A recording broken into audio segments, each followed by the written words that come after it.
It's Melissa from the AC Library, and in this video, mostly I'll talk to you about footnotes for a Chicago-style paper using Microsoft Word. Looking at our sample paper again, notice that each of your paragraphs should be indented to the right. To do this, usually you can just hit Tab on your keyboard at the start of the line. Chicago is different from MLA and APA in that it requires you to place superscripted footnotes within your text. To place a footnote, place your cursor where you want it to go, often that's just after the period ending your sentence, and don't insert a space. Then hit Ctrl-Alt-F on your keyboard. The computer will then insert a superscripted number just where you want it in your text, and will also insert this in the section down at the bottom of your page, which is required by Chicago style, including this line here.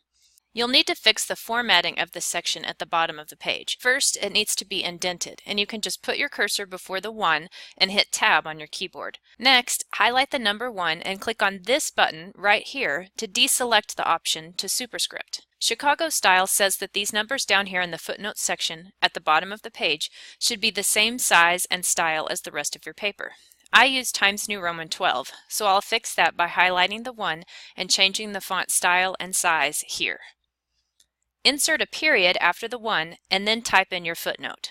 If Word messes up the formatting like mine has here, just place your cursor at the start of the second line and hit backspace 1 or 2 times on your keyboard.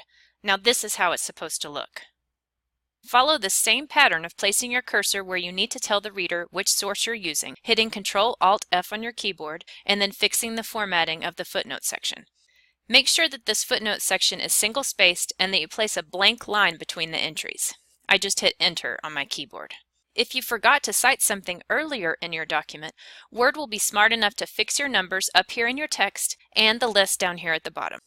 For more information on how to cite your sources in your text and in the footnotes, check out the guide the library created at the website actx.libguides.com/Chicago. Okay, that's all for this video, but please watch the last video in this series where I'll show you how to set up the bibliography page.